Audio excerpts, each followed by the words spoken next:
जीवन का एकमात्र सत्य है वो है मृत्यु। गीता सार में श्री कृष्ण ने कहा है कि हर इंसान के अधारा जन्म मरण के चक्र को जान लेना बेहद आवश्यक है, क्योंकि मनुष्य के जीवन का मात्र एक ही सत्य है और वो है मृत्यु।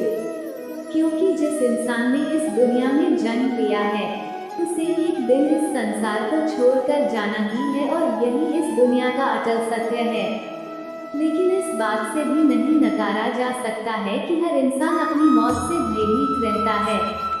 अर्थात मनुष्य के जीवन की अटल सच्चाई से भयभीत होना इंसान की वर्तमान खुशियों को भी खराब कर देता है। इसलिए किसी भी तरह का डर नहीं रखना चाहिए, गुस्से पर काबू करना चाहिए, क्योंकि क्रोध से व्यक्ति का नाश हो जाता है। भगवान श्री कृष्ण ने गीता के उपदेश में कहा है कि क्रोध से भ्रम पैदा होता है और भ्रम से बुद्धि का विनाश होता है। वहीं जब बुद्धि काम नहीं करती है तब तर्क नष्ट हो जाता है और व्यक्ति का नाश हो जाता है। इस तरह हर व्यक्ति को अपने गुस्से पर काबू करना चाहिए, क्योंकि क्रोध भी भ्रम पैदा करता है। इंसान गुस्से में कई बार ऐसे काम करते हैं जिससे उन्हें काफी हानि पहुंचती है। वहीं अगर क्रोध पर काबू नहीं किया गया तो इंसान कई गलत कदम उठा लेता है। वहीं जब क्रोध की भावना इंसान के मन में पैदा होती है तो हमारा मस्तिष्क भी सही और गलत के बीच अंतर करना छोड़ देता है। इसलिए इंसान को हमेशा क्रोध के हालातों से बचकर हमेशा शांत रहना चाहिए, क्योंकि गुस्से में लिया गया फैसला इंसान को गहरी क्षति पहुंचाता है। व्यक्ति अपने कर्मों को नहीं छोड़ सकता है। श्री कृष्ण ने गीता सार में बताया है कि कोई भी व्यक्ति अपने कर्म को नहीं छोड़ सकता है, अर्थात जो साधारण समझ के लोग कर्म में लगे रहते हैं उन्हें उस मार्ग से हटाना ठीक नहीं है, क्योंकि वे ज्ञानवादी नहीं बन सकते।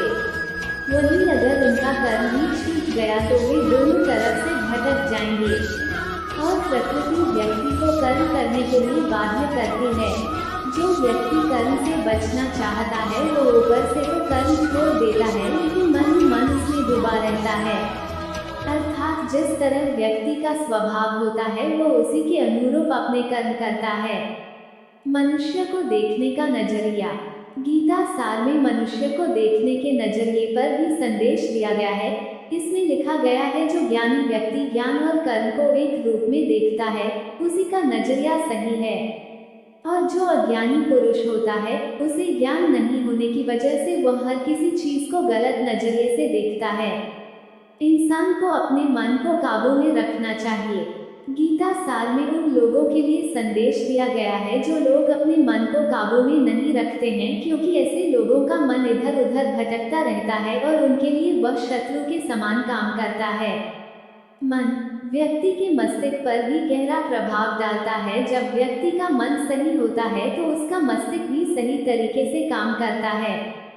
खुद का आकलन करें। गीता सार में ये भी उपदेश दिया गया है कि मनुष्य को पहले खुद का आकलन करना चाहिए और खुद की क्षमता को जानना चाहिए, क्योंकि मनुष्य को अपने आत्मज्ञान की तलवार से काटकर अपने हृदय से अज्ञान के संदेह को अलग कर देना चाहिए। जब तक मनुष्य खुद के बारे में नहीं जानेगा तब तक उसका उद्धार नहीं हो सकता है। मनुष्य को खुद पर विश्वास करना चाहिए। श्रीमद् भगवद गीता में श्री कृष्ण ने उपदेश दिया है कि हर मनुष्य को खुद पर पूरा भरोसा रखना चाहिए, क्योंकि जो लोग खुद पर भरोसा करते हैं वह निश्चय ही सफलता हासिल करते हैं। वही इंसान जैसा विश्वास करता है वो वैसा ही बन जाता है। अच्छे कर्म करें और फल की इच्छा ना करें। जो लोग कर्म नहीं करते और पहले से ही परिणाम के बारे में सोचते हैं, ऐसे लोगों के लिए गीता सार का यह उपदेश बड़ी सीख देने वाला है। इसमें श्री कृष्ण ने कहा है कि इंसान को अपने अच्छे कर्म करते रहना चाहिए और यह नहीं सोचना चाहिए कि इसका क्या परिणाम होगा, क्योंकि कर्म का फल हर इंसान को मिलता है। इसलिए इंसान को इस तरह की चिंता को अपने मन में जगह नहीं देनी चाहिए कि उसके कर्म का फल क्या होगा या फिर किसी काम को करने के बाद वह खुश रहेंगे या नहीं। अर्थात कर्म करने के दौरान इंसान को इसके परिणाम के बारे में बिल्कुल भी चिंता नहीं करना चाहिए और किसी भी काम को चिंता मुक्त होकर शुरू